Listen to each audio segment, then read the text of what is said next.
Hello friends, ఈ వీడియోలో మనం 2019లో విడుదలైన ద డ్యూడ్ ఇన్ మీ అనే south Korean comedy movie explanation ని చూడబోతున్నాము. స్టోరీ స్టార్టింగ్ లోనే మనకి ఈ మూవీ హీరో గురించిన ఇంట్రొడక్షన్ అయితే ఇస్తారు. ఇదివరకు ఒక పెద్ద గ్యాంగ్స్టర్ లా ఉండేవాడు, కానీ ఇప్పుడు మాత్రం బుద్ధిగా మారిపోయి ఒక కంపెనీలో జాబ్ చేసుకుంటున్నాడంట. చిన్న జాబ్ ఏమీ కాదు, ఆ కంపెనీకి కాబోయే నెక్స్ట్ CEO మన హీరో. విషయం ఏంటంటే, ఈ కంపెనీ ఒక పెద్ద అయింది, ఆ పెద్ద అయిన కూతుర్నే మన హీరో పెళ్లి చేసుకున్నాడు. కాబట్టి ఈ పెద్ద అయిన పోయిన తర్వాత, లేకపోతే ఈ పెద్ద అయిన రిటైర్ అయిన తర్వాత ఆ పొజిషన్ మన హీరోకి వస్తుందని హీరో అయితే చాలా గట్టిగా ఆశపడుతున్నాడు. హీరోకి ఆ పెద్దయిన కూతురు పైన ఎటువంటి ఇంట్రెస్ట్ లేదు, కాకపోతే CEO పదవి దొరుకుతుందనే ఒకే ఒక ఆశతో మాత్రమే ఈ అమ్మాయిని పెళ్లి చేసుకోవాల్సి వచ్చింది. ఆమెకి ఏమైనా మన హీరో ఇష్టం అనేసుకోగలరు, అంత సీన్ కూడా లేదు. ఆ అమ్మాయికి కూడా మన హీరో అంటే ఈక్వల్లీ ఇష్టం లేదు. చెప్పాలంటే సింపుల్ గా వీళ్ళిద్దరూ కూడా ఇష్టం లేని మ్యారేజ్ లో అయితే ఉన్నారు ప్రెసెంట్. హీరో నెక్స్ట్ ప్రాజెక్ట్ కోసం ఒక సైట్ పైన అయితే కన్నేసి ఉంటాడు, కానీ ఆ సైట్ ఒక కార్పెంటర్ దంట. ఆ కార్పెంటర్ ఏమో అతని స్థలాన్ని అమ్మాలనుకోవట్లేదు, కానీ మన హీరో ఇంతవరకు ఒక గ్యాంగ్స్టర్ కాబట్టి ఆ గ్యాంగ్స్టర్ బుద్ధి ఇంకా పోయి ఉండదు. అందుకోసమే అతని రైట్ హ్యాండ్ అయిన ఒక బాడీ గార్డ్ని పిలిపించుకొని ఏదైతే అదయింది, అతన్ని చంపైనా సరే, బెదిరించి భయపెట్టైనా సరే, నువ్వేం చేస్తావు నాకు తెలీదు, ఆ సైట్ నా పేరు మీదకి రావాలి, నెక్స్ట్ ప్రాజెక్ట్ సక్సెస్ఫుల్ అవ్వాలి అని అతని బాడీ గార్డ్కి చిన్న సిగ్నల్ ఇస్తాడో లేదో అంతే, బాడీ గార్డ్ రౌడీలందరినీ కూడా వేసుకొని కార్పెంటర్ ప్లేస్కి అయితే వచ్చేస్తాడు. కార్పెంటర్ అప్పటికి చాలా భయపడుతున్నాడు, ఇప్పుడు వీళ్ళందరూ ఇక్కడికి వస్తే ఎలా ఎదిరించాలని నా వల్ల అవుతుందా అని అనుకునేట్టు జరుగుతుంది. ఇంతమంది ఒకేసారి వచ్చి వాళ్ళందరి మీద పడి వాళ్ళని కొట్టేసరికి వాళ్ళు చాలా వీక్ అయిపోతారు. ఇంకొక పాయింట్లో ఈ పేపర్ పైన సంతకం పెట్టకపోతే నీ చేయి నరికేస్తానని ఆ కార్పెంటర్ని బాడీ గార్డ్ కొంచెం గట్టిగానే భయపడతాడు.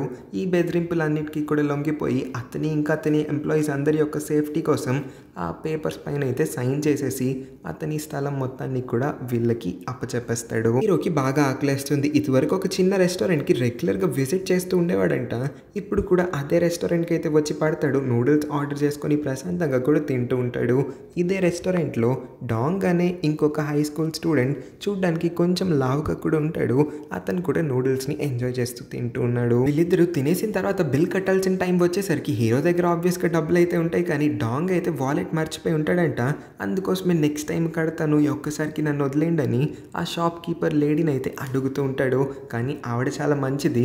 సో ఆ బాబుని ఏమి అనుకుంటా, నువ్వు ఇక్కడి నుంచి వెళ్ళిపో బాబు, ఏం కాదు, ఇక్కడ జెంటిల్మెన్ ఉన్నాడు కదా మన హీరోని చూపిస్తూ, ఈ జెంటిల్మెన్ నీ కోసం కట్టేస్తాడు, దానిలో ఏముంది, చూడడానికి చాలా రిచ్గానే ఉన్నాడు కదా, నువ్వు ఇక్కడి నుంచి వెళ్ళని ఆ బాబుని అయితే పంపించేస్తుంది. ఈ షాప్ ఓనర్ అయిన ముసలమ్మ చేసిన పని వల్ల హీరోకి ఆబ్వియస్గా కొంచెం కోపం అయితే వస్తుంది. ఎందుకంటే హీరో ఒక్క బౌల్ ఆఫ్ నూడిల్స్ ఏమైనా తిన్నాడే ఏంటి, టేబుల్ పైన చూడండి 4 బౌల్స్ లాగించాడంట. ఆ ముసలమ్మకి వాడు తినింది ఇంకా హీరో తినింది ఇద్దరి డబ్బులు కూడా చేతిలో పెట్టేస్తాడు. ముసలమ్మ మాత్రం ఒక డైలాగ్ వేస్తుంది ఇక్కడ, నువ్వు చాలా కైండ్ అబ్బాయిలా కనిపిస్తున్నావు నాకు, నీ కైండ్నెస్ని నేను తిరిగి ఖచ్చితంగా రీపే చేస్తాను, నీకు ఒక స్పెషల్ గిఫ్ట్ వెయిట్ చేస్తూ ఉంది, గెట్ రెడీ అని ఒక చిన్న స్వీట్ వార్నింగ్ లాంటిది ఏదో ఇస్తుంది.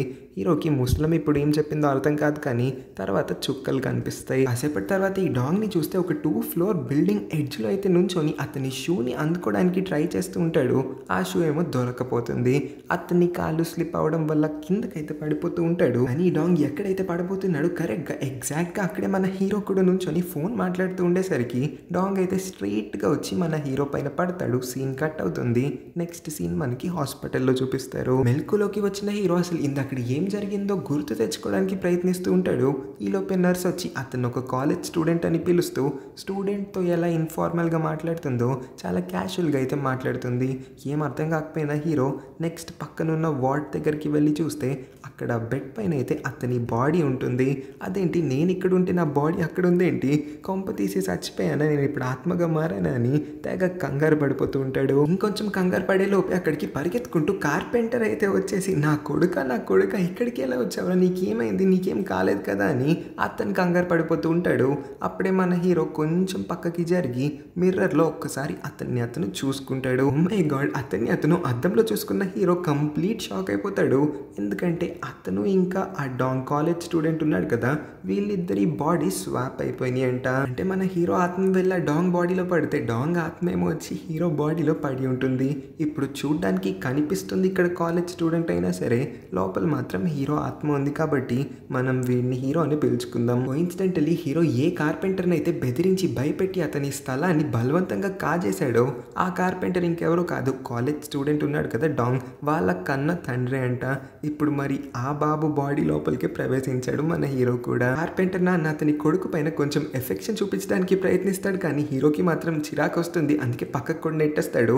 డాక్టర్ ఏమో ఏం వరి అవ్వకండి సార్, నాకు తెలిసి మీ అబ్బాయికి మతి మరపు లేకపోతే మతి స్థిమితం చెడినట్టుంది, అంత పైనుంచి పడ్డాడు కదా, సో మీరు కొంచెం వెయిట్ చేస్తే చాలు, నేను ఇచ్చే ట్రీట్మెంట్ వల్ల మీ అబ్బాయి ఖచ్చితంగా నయం అయిపోతాడని అంటుంది. చెప్పొచ్చావులేమ్మ బాబు అనుకున్న హీరోకి ఆ నూడిల్ షాప్ ఓనర్ అయిన ముసలమ్మ గుర్తొస్తుంది. ముసలమ్మ అన్న మాటలు స్పెషల్ గిఫ్ట్ ఏదో ఇస్తానింది కదా, అవన్నీ గుర్తొచ్చేసరికి పరుగున హీరో అయితే నూడిల్ షాప్ దగ్గరికి వస్తే ఈ పాటికి ఆ షాప్ని ఖాళీ చేసి ముసలమ్మ ఎక్కడికో చెక్కేసిందంట. హీరోకి యాక్సిడెంట్ లాంటిది ఏదో అయింది, ప్రాణాల మీదకి రావడం వల్ల అతన్ని హాస్పిటల్లో అడ్మిట్ చేశారన్న విషయం అయితే హీరో బిజినెస్ ఎనిమీకి తెలియడంతో వీడైతే తెగ ఎక్సైట్ అయిపోతూ ఉంటాడు. ఇదే మంచి ఛాన్స్ హీరోని హాస్పిటల్లోనే చంపేద్దామని. హీరో స్ట్రైట్గా అతని ఇంటికైతే వచ్చేస్తాడు. అక్కడ తన భార్యని చూసి తనకి సిచ్యువేషన్ మొత్తం ఎక్స్ప్లెయిన్ చేయడానికి ట్రై చేస్తాడు. వాళ్ళ భార్య ఇంకా అరిచి కేకలు పెట్టడం ట్రై చేస్తుంది, ఎవడో ఇంట్లోకి దూరాడు, వీడిని ఇంట్లోపలికి ఎవరు రానిచ్చారని. లేకపోతే హీరోగా వచ్చినప్పుడు ఇవిడ అరుస్తుంది.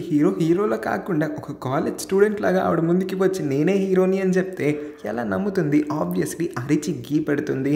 సెక్యూరిటీ గార్డ్స్ అందరూ కూడా వచ్చి మన హీరోని పోలీసులకి అప్పచెప్తారు. పోలీసులేమో కార్పెంటర్ నాన్నని పిలిపిస్తారు. నాన్నగారు తెగ క్షమాపణలు చెప్తారు. మా అబ్బాయి అసలు ఇలాంటి పని చేస్తాడని నేను అనుకోలేదే, ఇప్పటి వరకు చాలా అమాయకంగా ఉండి సడన్గా ఏమైందో వీడికి నాకు కూడా తెలియట్లేదు, ఇంటికి తీసుకెళ్ళి మంచిగా బుద్ధి చెప్తాను, వీడికి ఎటువంటి పనిష్మెంట్ ఇవ్వకండి ప్లీజ్ అని. పోలీస్ కూడా ఏం పనిష్మెంట్ ఇవ్వడు, ఎందుకంటే మన బాబు అండర్ ఏజ్ అంట. హీరో ఎవరి బాడీలో అయితే ఉన్నాడు అంటే ఈ డాంగ్కి ఇంకా 18 సంవత్సరాలు రాలేదు కాబట్టి ఇంక పోలీస్ కూడా ఏం పనిష్మెంట్ ఇవ్వకూడదు అనుకుని నిర్ణయించుకొని ఇంటికి పంపించేస్తాడు. ఇలా అయితే పని జరిగేలానే లేదు, నేను ఎలా అయినా నా బాడీని మళ్ళీ తిరిగి సంపాదించుకోవాలనుకున్న హీరో అయితే స్ట్రైట్గా హాస్పిటల్ బెడ్ పైన పడున్న అతని బాడీ మీదకి వెళ్ళి దూకుతాడు. కానీ ఏం ప్రయోజనం ఉండదు. కాకపోతే హీరో యొక్క బాడీ గార్డ్ అయితే కోపంగా వచ్చి ఎంత ధైర్యం ఉంటే నువ్వు మా బాస్ పైకి దూకుతావు, ఇంత లావుగా ఉన్నావు, నువ్వు మా బాస్ పైన పడ్డావు అంటే మా బాస్ పచ్చడైపోతాడు, కొంపతీసి నువ్వేమైనా ఎనిమీ గ్యాంగ్కి సంబంధించిన వాడువా అని అడిగినప్పుడు లేదురా నేనే మీ బాస్ని, నీకు ఎలా చెప్పాలి, నేను ఈ స్టూడెంట్ బాడీ లోపల ఇరుక్కుపోయానని సిచ్యువేషన్ అర్థమయ్యేలా చేయడానికి ట్రై చేస్తాడు. కానీ బాడీ గార్డ్కి ఇదంతా కూడా సిల్లీ స్టఫ్ అనిపిస్తుంది. వెంటనే హీరోని హాస్పిటల్ రూమ్ లోపల నుంచి అయితే తరిమేస్తాడు. హీరోకి ఇప్పుడైతే వెళ్ళడానికి ఏ దారి కనిపించట్లేదు, ఎక్కడికి వెళ్ళాలో కూడా అర్థం కావట్లేదు. కాబట్టి కార్పెంటర్ నాన్నతో కలిసి కాలేజ్ స్టూడెంట్ అయిన డాంగ్ వాళ్ళ ఇంటికే వచ్చేస్తాడు. ఎందుకంటే ఇప్పుడు డాంగ్ బాడీలోనే అతను ఉన్నాడు కాబట్టి. అతనేమో పెద్ద బంగ్లాలో నివసించేవాడు, ఇప్పుడేమో ఇల్లు చూడడానికి చాలా బుడ్డగా ఉంది, ఇంత చిన్న ఇంట్లో ఉండాలని తెగ ఆలోచించేస్తూ ఉంటాడు. ఇదే టైంలో కార్పెంటర్ గారు చాలా డిషెస్ అయితే వండి టేబుల్ పైన పేర్చి పెడతాడు. కొడుకు ఇప్పుడే హాస్పిటల్ నుంచి వచ్చాడు కాబట్టి మంచిగా తిని పుష్టిగా ఉన్నాడంటే తొందరగా రికవర్ అయిపోతాడని. ఇన్ని ఐటమ్స్ని చూసిన హీరో నేను రోజు డైట్ చేసేవాడిని, ఇంత ఆయిలీ ఫుడ్ ఎలా తింటా అనుకుంటున్నావు అని అంటాడో లేదో మరో క్షణమే ప్లేట్లన్నీ కూడా ఖాళీ చేస్తాడు, మొత్తం పొట్లోపలికి నెట్టేస్తాడు. హీరోకి కూడా అర్థమవుతుంది బ్రెయిన్ వరకు మాత్రం అతను హీరోనే, కానీ అతను ఉన్నది ఆఖరికి డాంగ్ బాడీలోనే కాబట్టి డాంగ్ ఎంత తింటాడో అతను కూడా అంతే తినాల్సి వస్తుందని. నాన్నకి అనిపిస్తుంది స్కూల్లో కొడుకుని అందరూ ర్యాగింగ్ చేస్తూ ఉంటారు, వాళ్ళందరూ చేసిన పని వల్లే ఆ రోజు బిల్డింగ్ ఎడ్జ్ పైన నిలబడాల్సి వచ్చింది, షూ అందుకునే ప్రయత్నంలోనే కింద పడిపోయి ఉంటాడని. అందుకే ఈ పాయింట్ గురించి మాట్లాడడానికి తర్వాత రోజు కొడుకుని తీసుకొని ప్రిన్సిపల్ రూమ్కి అయితే వచ్చేస్తాడు. కానీ స్కూల్ ప్రిన్సిపల్ అసలు నా స్కూల్లో ఇలాంటివి ఏమీ జరగవు, మా స్కూల్ చాలా పద్ధతి అయింది, చాలా మంచి పిల్లలు ఇక్కడ చదువుకోవడానికి వస్తారని నాన్న యొక్క ఎలిగేషన్స్ అన్నిటినీ కూడా కొట్టి పడేస్తాడు. కానీ ప్రిన్సిపల్ కళ్ళకి కట్టినట్టు అబద్ధాలు చెప్పేస్తున్నాడని మన హీరో అయితే ఈజీగా తెలిసేసుకుంటాడు. ఈ పాయింట్లో ఎందుకో హీరోకి డాంగ్ జీవితం పైన కొంచెం ఇంట్రెస్ట్ కలగడంతో డాంగ్ బదులు అతనే స్కూల్కి ఎందుకు వెళ్ళకూడదన్న ఆలోచన కూడా రావడంతో క్లాస్ రూమ్కి కూడా వచ్చేస్తాడు. వచ్చి రాగానే కొంతమంది అబ్బాయిలు అయితే అతనికి మిడిల్ ఫింగర్ చూపించి కొంచెం వియర్డ్ ఎక్స్ప్రెషన్స్ని అయితే ఇచ్చి భయపెట్టడానికి ట్రై చేస్తారు. ఇంక ఈ పాయింట్లో హీరోకి కూడా అర్థమవుతుంది డాంగ్ చూడడానికి లావుగా ఉన్నాడు, ఇంకా ఎవరిని ఒక్క మాట కూడా అనే రకం కాదనుకుంటా, అందుకే బుల్లీస్ అందరి యొక్క ఈజీ టార్గెట్ మన డాంగ్ అయిపోయాడని. అందుకోసమే ఇంకొన్ని రోజులు ఇక్కడ ఉండి వీళ్ళందరికీ కూడా తగిన గుణపాఠం నేర్పిద్దామని నిర్ణయించుకుంటాడు. మెస్లో యుంజు అనే అమ్మాయి ఫ్రెండ్స్ ఎవరు లేక పాపం తన మానాన్ని తను ఒక్కతే కూర్చొని తింటూ ఉంటే కొంతమంది గ్రూప్ ఆఫ్ బుల్లీ అమ్మాయిలు అయితే వచ్చి తను తింటూ ఉన్న ఫుడ్లో ఫ్యాంటాని కలుపుతారు. కూల్ డ్రింక్ కలిపిన ఈ ఫుడ్ని తినమని బలవంతం కూడా చేస్తారు. తినకుండా రెబెల్ లాగా బిహేవ్ చేసి వీళ్ళందరి చేతికి దొరికిపోవడం కన్నా మూసుకొని తినడం బెటర్ అనుకున్న యుంజు అయితే కామ్గా వాళ్ళు కలిపిన కూల్ డ్రింక్ రైస్ని అయితే తినేస్తుంది. ఇదంతా కూడా పక్క నుంచి మన హీరో చూస్తాడు కాబట్టి ఒళ్ళు మండుతుంది. ఆబ్వియస్గా వాళ్ళందరిపైన గట్టిగా అరుస్తాడు.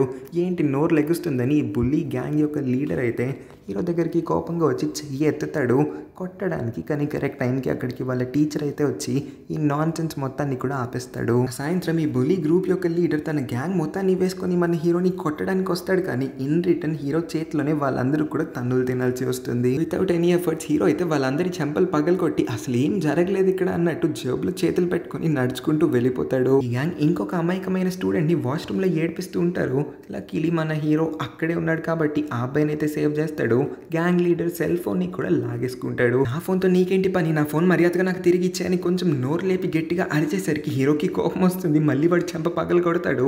నాకు నీ ఫోన్ తో చిన్న పని పడింది, రేపటికల్లా తిరిగి తీసుకొచ్చి నీకు ఇచ్చేస్తాను, అంతవరకు మూసుకొని కామ్గా ఉండమని వార్నింగ్ ఇచ్చి అయితే ఆ ఫోన్ తీసుకొని ఇంటికి వచ్చేస్తాడు. హీరోకి ఆ ఫోన్ లో ఒక వీడియో అయితే కనిపిస్తుంది. ఇన్ఫాక్ట్ ఈ బుల్లీస్ గ్యాంగ్ మొత్తం కలిసి ఆ రోజు డాంగ్ యొక్క షూని క్లిఫ్ ఎడ్జ్ లో పెడతారు.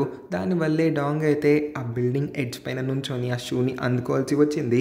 కాలు స్లిప్ అయ్యి మన హీరో పైన పడాల్సి వచ్చింది. వీళ్ళిద్దరి బాడీ కూడా స్వాప్ అయింది. అసలు విషయం తెలుసుకున్న హీరో తర్వాత రోజు స్ట్రైట్ గా వీళ్ళందరి దగ్గరికి వచ్చేసి నెక్స్ట్ టైం ఇంకెవరినైనా ఏడిపించే ముందు ఈ వీడియో నా ఫోన్లో కూడా సేవ్ చేసి పెట్టుకున్నానన్న విషయం మర్చిపోకండి.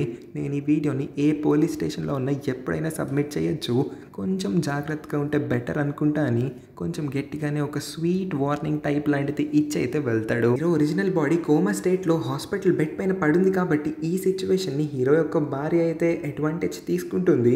ముందు నుంచే ఈ అమ్మాయికి హీరో అంటే ఇష్టం లేదు కాబట్టి ఇదే మంచి టైం అనుకొని తనకి నచ్చిన అబ్బాయిలందరితో కలిసి డేట్స్కి వెళ్తూ తనకి నచ్చిన పనులన్నీ కూడా ఫుల్ ఫ్రీడమ్తో చేసుకుంటూ ఉంటుంది. హీరోస్ వైఫ్ ఈ రోజుకు ఒక అబ్బాయిని వేసుకొని ఊరు మీద పడి తిరుగుతుందన్న విషయం హీరో ఎనిమికి తెలిసేసరికి ఈ పాయింట్ని పెట్టుకొని అయితే తన మనుషులందరితో కూడా రౌండ్ ఆఫ్ చేసి బ్లాక్ మెయిల్ చేయడం మొదలు పెడతాడు. నీకు మీ ఆయన అంటే నచ్చడు, నాకు కూడా మీ ఆయన అంటే నచ్చడు, మన ఇద్దరి కామన్ ఎనిమి కైండ్ ఆఫ్ మీ ఆయనే కాబట్టి ఎందుకు మనిద్దరం చేతులు కలపకూడదు, మీ ఆయన యొక్క డౌన్ ఫాల్ ని మనిద్దరం కలిసి ప్లాన్ చేద్దామని హీరోస్ ఎనిమి హీరో వైఫ్ తో అయితే చేతులు కలిపేస్తాడు. సో ఇప్పుడు వీళ్ళిద్దరూ కలిసి ప్లాటింగ్ చేయబోతున్నారు హీరో యొక్క డౌన్ ఫాల్ కోసం. రాత్రి హీరో బాడీ గార్డ్ దగ్గరికి వచ్చి డీటెయిల్ గా అతనికి జరిగింది మొత్తము కూడా ఎక్స్ప్లెయిన్ చేస్తాడు. ఇంకా బాడీ గార్డ్ కి కూడా నమ్మకాన్ని అయితే కుదిరించగలుగుతాడు. తర్వాత రోజు కంగారులో హీరోని గుద్ది మరి యుంజు అయితే స్కూల్ లోపలికి వెళ్తుంది. దారిలో తన స్టఫ్ టాయ్ని అయితే కింద పడేసుకుంటుంది.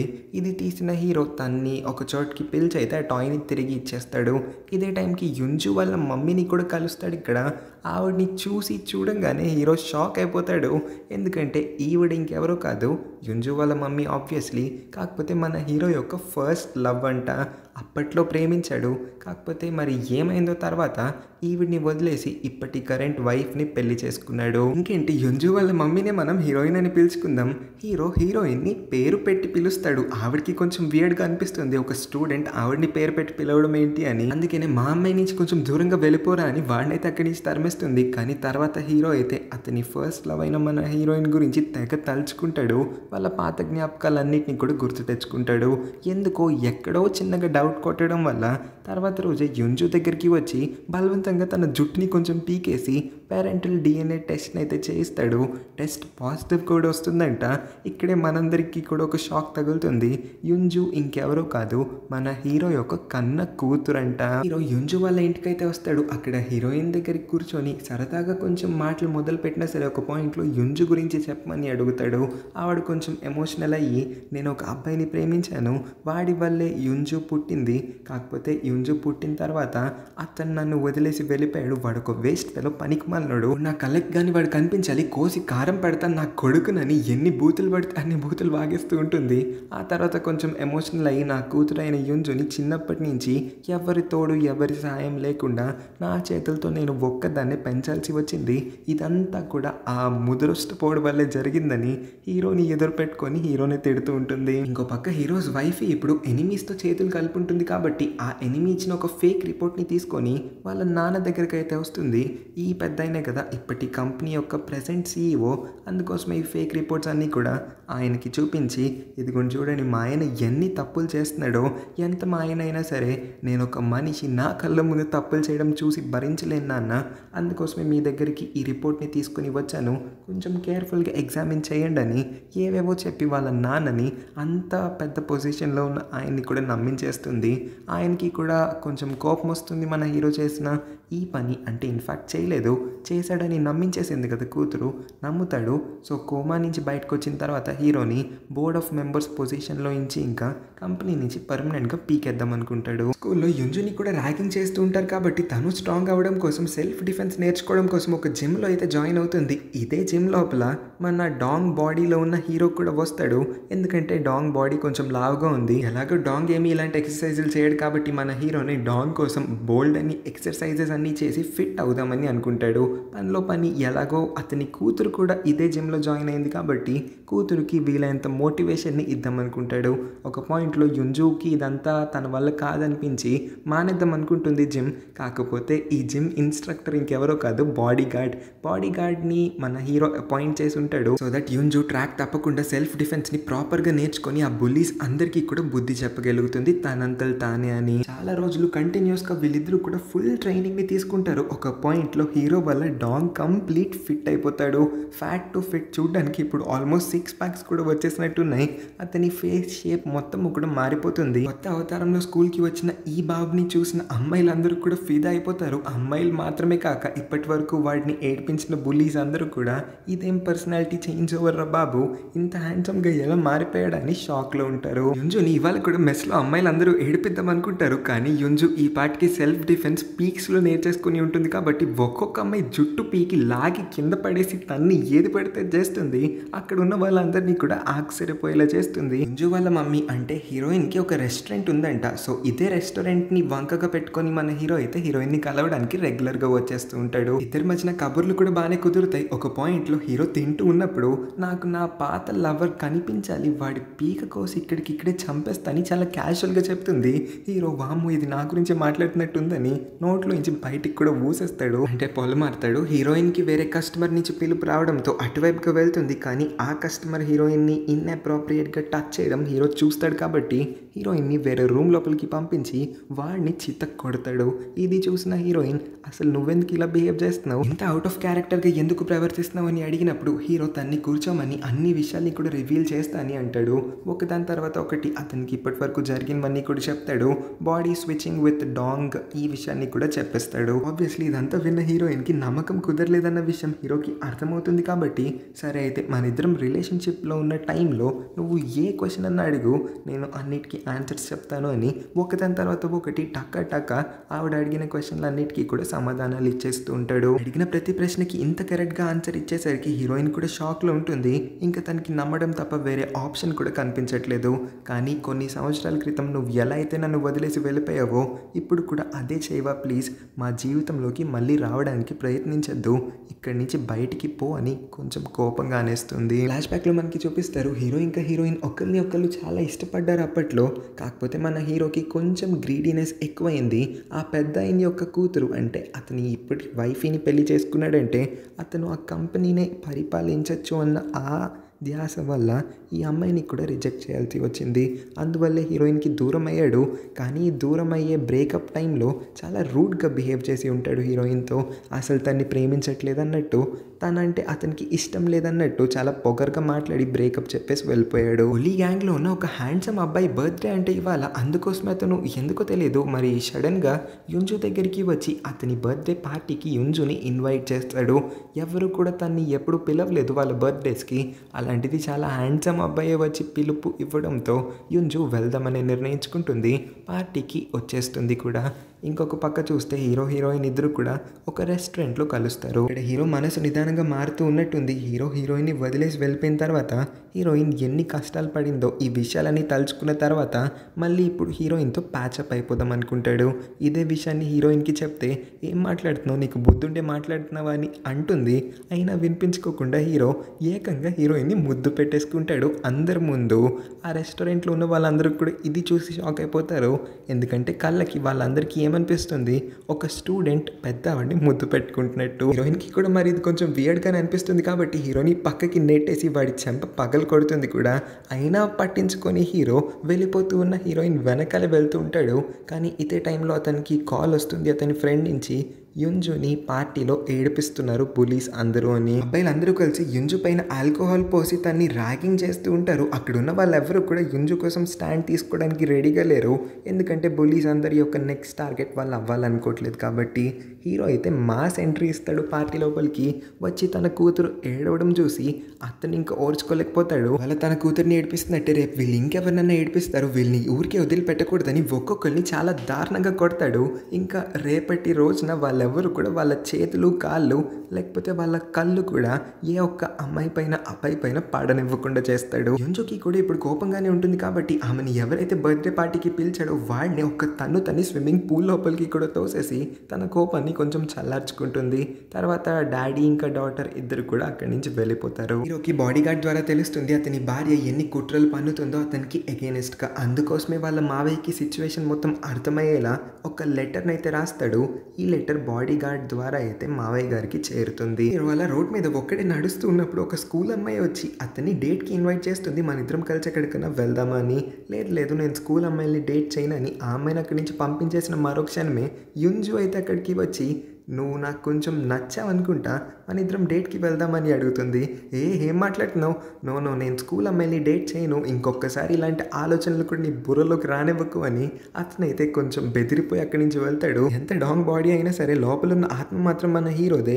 ఎంతైనా హీరో కన్న కూతురు కాబట్టి నో డేటింగ్ నథింగ్ అని చెప్పి అక్కడి నుంచి అయితే వెళ్ళిపోతాడు. ఇదంతా అతని మనసులో అనుకుంటాడు. హీరో ఎనిమి ఇప్పుడు ఏకంగా హీరో ఉన్న హాస్పిటల్కి కూడా వచ్చేస్తాడు. ఏ రూమ్లో అయితే హీరో బాడీ కోమాలో ఉందో అక్కడికి వచ్చి హీరోని చంపేద్దామని అనుకుంటాడు. కాకపోతే అదేంటో ఇప్పటి వరకు మెలకురాని హీరో సడన్గా లెగిసి కూర్చుంటాడు. అంటే హీరో బాడీలో ఉన్న డాంగ్ అయితే లెగిసి కూర్చుంటాడు. ఇలా ఆల్ ఆఫ్ ఎ సడన్ లెగిసి కూర్చునేసరికి ఎనిమి గుండె ఆగిపోతుంది అనుకుంటా వాడు కోమలోకి పోయినట్టున్నాడు భయంతో. హీరో బాడీలో ఉన్న డాంగ్కి అర్థం కావట్లేదు అసలు అతను ఇక్కడికి ఎలా వచ్చి పడ్డాడా అని. ఇంకేం ఆలోచించకుండా స్ట్రైట్గా ఇంటికైతే వచ్చేస్తాడు. కార్పెంటర్ నాన్న సడన్గా ఎవరో ర్యాండమ్ పర్సన్ వాళ్ళ ఇంటి కిచెన్లోకి దూరడం చూసి భయపడిపోతాడు.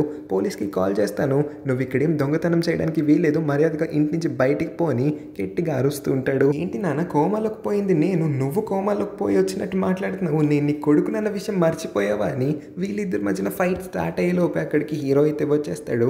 సిచ్యువేషన్ వీళ్ళిద్దరికి కూడా క్లియర్గా ఎక్స్ప్లెయిన్ చేస్తాడు బాడీ స్వాపింగ్ గురించి మొత్తము కూడా. హీరో ఇప్పుడు డాగ్ని ఒక హెల్ప్ అడుగుతాడు. తర్వాత రోజు వీళ్ళిద్దరూ కూడా హీరోయిన్ దగ్గరికి వెళ్తారు.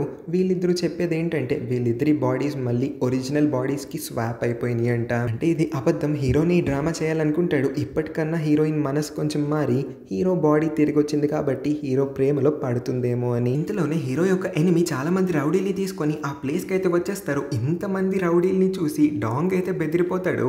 అదేంటి వీడేంటి ఇంత పిరికోడ్లాగా బిహేవ్ చేస్తున్నాడని ఎనిమీస్ అందరూ కూడా షాక్ అవుతారు. ఇప్పుడు ఇంకా హీరోకి వేరే ఆప్షన్ లేదు కాబట్టి వాళ్ళిద్దరిని కిచెన్ లోపలికి తోసేసి రౌడీలందరితో అతనంతలా అతనే ఫైట్ చేస్తారు. కానీ ఆ రౌడీలందరూ కూడా ఈసారి బాగా ప్రిపేర్ అయ్యి వచ్చినట్టున్నారు. హీరో అటాక్స్కి కౌంటర్ అటాక్స్ ఇచ్చి మరి హీరోని కొంచెం వీక్ అయ్యేలా చేస్తాడు. ఈ పాయింట్లో హీరోయిన్ లోపల నుంచి ఒక గ్యాస్ బండని తీసుకొని వచ్చి మీరందరూ ఇక్కడి నుంచి వెళ్ళకపోతే ఈ గ్యాస్ బండ ఇప్పటికిప్పుడే పేలిపోతుంది, నా ప్రాణాలంటే నాకు ఎలాగో లెక్కలేవు, మీ ప్రాణాలు మీకు ప్రీతి అయితే ఇక్కడి నుంచి పారిపోండి, లేకపోతే నాతో పాటు మీరు అందరూ కూడా చచ్చిపోండి అని ఒక క్యాషువల్ డైలాగ్ని వేస్తుంది. వాళ్ళందరూ బెదిరిపోయి అక్కడి నుంచి అయితే పారిపోతారు. ఇప్పుడు జరిగిన ఈ కేవస్ మొత్తాన్ని చూసిన తర్వాత హీరోయిన్కి ఈ విషయం అయితే అర్థమవుతుంది. వీళ్ళిద్దరి బాడీస్ ఇంకా ఏమి తిరిగి ఒరిజినల్ బాడీస్కి స్వాప్ అయిపోలేదు, ఇందాక వచ్చి వీళ్ళిద్దరూ కూడా అబద్ధం చెప్పారని.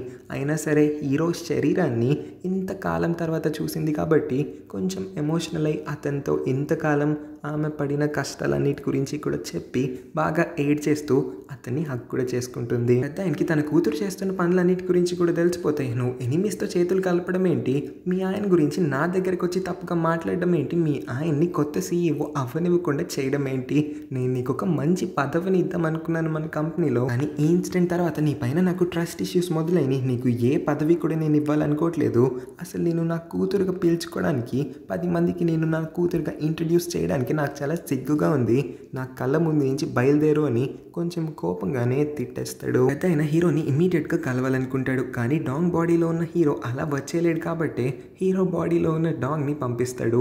కానీ ఈ డాంగ్ చెవిలో ఒక మైక్రో చిప్ కూడా ఉంటుంది. దీని ద్వారా వాళ్ళిద్దరూ కూడా కమ్యూనికేట్ చేసుకోగలుగుతారు. సిచ్యువేషన్ని ఎలాగోలాగా మేనేజ్ చేద్దామని నిర్ణయించుకుంటారు. ఫస్ట్ ఫ్యూ మినిట్స్ బాగానే ఆ మైక్రోచిప్ పనిచేస్తుంది, కానీ తర్వాత ఎందుకో అది పని చేయడం ఆగిపోతుంది. అంటే ఇప్పుడు మన హీరో కోసం డాంగే ఒక నిర్ణయం తీసుకొని సమాధానాలన్నీ కూడా ఇవ్వాల్సి ఉంటుంది. పెద్ద అయిన ఆల్ ఆఫ్ ఎ సడన్ నీకు నా కూతురునిచ్చి పెళ్లి చేసే కన్నా ముందే ఒక గర్ల్ ఫ్రెండ్ ఉందంట కదా, ఇప్పుడు ఆ గర్ల్ ఫ్రెండ్కి ఒక కూతురు కూడా ఉందన్న విషయం తెలిసింది. వాళ్ళిద్దరిని నువ్వు ఇంకా నీ ఫ్యామిలీగా ట్రీట్ చేస్తున్నావా అనే ఒక క్రిటికల్ క్వశ్చన్ అయితే అడుగుతాడు. ఈ పొజిషన్లో హీరో ఉండి ఉంటే ఏం సమాధానం చెప్పేవాడు నాకు తెలియదు, కానీ డాంకి మాత్రం ఈ ప్రపంచంలో అన్నిటికన్నా ఫ్యామిలీనే చాలా ఇంపార్టెంట్, అందుకోసమే నేను ఈ కంపెనీలో ఉన్న పదవి కన్నా నా ఫ్యామిలీకే ఇంపార్టెన్స్ ఇద్దాం అనుకుంటున్నాను, వాళ్ళ దగ్గరికి తిరిగి వెళ్ళిపోదామని నిర్ణయించుకుంటున్నానని అతనికి వాళ్ళ కంపెనీలో ఏ పదవి కూడా వద్దని చెప్పి అయితే బయటికి వచ్చేస్తాడు. ఇప్పుడు అతను తీసుకున్న ఈ డెసిషన్ హీరోకి తెలిస్తే ఎన్ని బూతులు తిడతాడని చాలా భయపడతాడు, కానీ హీరోకి ఈ విషయం తెలిసిన తర్వాత చాలా హ్యాపీగా నువ్వు తీసుకున్న నిర్ణయం చాలా కరెక్ట్ అయినది, నేను అక్కడ ఉండి ఉన్నా సరే ఈ టైంలో నేను అదే డెసిషన్ తీసుకునేవాడిని, వెరీ గుడ్ అని చెప్పి హగ్ కూడా చేసుకుంటాడు. వీళ్ళిద్దరి సంతోషం ఎంతోసేపు ఇలా ఉండదు, ఎందుకంటే హీరోస్ వైఫీకి ఇప్పుడు ఎంత కోపం వస్తుంది, మరి కార్ వేసుకొని స్ట్రైట్గా వచ్చి వీళ్ళిద్దరిని అలా రోడ్ పైన గుద్దేస్తుంది. ఇద్దరిని కూడా హాస్పిటల్లో అడ్మిట్ చేస్తారు. ఆపరేషన్ థియేటర్లో వీళ్ళిద్దరికి కూడా సర్జరీ చేస్తుంది ఇంకెవరో కాదు, ఆ నూడిల్స్ షాప్ ముసలమ్మ అయి ఉంటుంది. ఎలా ఉంది గిఫ్ట్ బాగా నచ్చిందా, అందుకే స్పెషల్ గిఫ్ట్ అన్నాను బాబు అని అంటుంది. స్క్రీన్ బ్లాంక్ అవుట్ అవుతుంది, అంటే ఎవరి ఒరిజినల్ బాడీస్లోకి వాళ్ళు తిరిగి స్వాప్ అయిపోయారని అర్థం. 6 నెలల తర్వాత చూస్తే డాంగ్ స్కూల్కి వస్తాడు. క్లాస్ రూమ్ లోపల ఈసారి ఎవరు కూడా అతన్ని ఏడ్పించరు, ఏ మిడిల్ ఫింగర్ కూడా చూపించరు, అందరూ అతన్ని రెస్పెక్ట్ చేస్తారు. అమ్మాయిలందరూ కూడా అతన్ని ఒక క్రష్ లాగా చూస్తారు. ఈ పాయింట్లో యుంజు కూడా అతన్ని ప్రేమించడం మొదలు పెడుతుంది. వీళ్ళిద్దరూ ఒక రిలేషన్షిప్లోకి కూడా వచ్చేసారంట. హీరోయిన్ ఒక చిన్న రెస్టారెంట్ని నడుపుతూ ఉందన్న పాయింట్ని హీరో అబ్జర్వ్ చేశాడు, కాబట్టి హీరోయిన్ స్థాయికి ఇది కాదనుకొని అతను ఇంతకాలం సంపాదించింది మొత్తము కూడా ఒక బెటర్ ప్లేస్ని కొనడానికి ఖర్చు పెట్టేస్తాడు. హీరోయిన్ని క్షమించమని అడగడం కోసం దీన్ని ఆమెకి గిఫ్ట్గా కూడా ఇస్తాడు. అంతకు మించి ఆవిడ కింద పనోడ్లాగా కూడా పని చేయడానికి రెడీ అయిపోతాడు. అతని పాత ఎంప్లాయీస్, బాడీ గార్డ్స్ ఇంకా రౌడీలందరినీ కూడా ఇదే రెస్టారెంట్లో చెఫ్స్గా ఇంకా వెయిటర్స్గా నియమించి పడేస్తాడు. సర్లే, చేసిన తప్పుకి ప్రాయశ్చిత్తంగా ఇంత చేస్తున్నాడు కాబట్టి హీరోయిన్ కూడా ఇంకా హీరో యొక్క క్షమాపణని యాక్సెప్ట్ చేస్తుంది. వీళ్ళిద్దరు కూడా కలిసిపోతారు. వీళ్ళిద్దరి లవ్ స్టోరీ కూడా సక్సెస్ఫుల్ అయినట్టుగా చూపించి ఈ స్టోరీని హ్యాపీగా అయితే ఎండ్ చేస్తారు. ఎలా ఉంది గైస్ ఈ స్టోరీ? చాలా కాలమైనట్టుంది. ఒక బాడీ స్విచ్చింగ్ స్టోరీని తీసుకొని వచ్చి నెక్స్ట్ టైం నుంచి మీకు ఎప్పుడైనా ఒక ముసలమ్మ కనిపించి స్పెషల్ గిఫ్ట్ ఇస్తాను అంటే వెయిట్ చేయండి, ఆ గిఫ్ట్ ఇంత మంచిగా కూడా ఉండొచ్చు. ఈ వీడియో ఇంకా నా ఎక్స్ప్లెనేషన్ నచ్చినట్లయితే ఈ వీడియోకి ఒక లైక్ చేసి మన ఛానల్ని సబ్స్క్రైబ్ చేసుకోండి. పక్కనే ఉన్న నోటిఫికేషన్ బెల్ని కూడా ఆన్లో పెట్టుకోండి. Thank you for watching.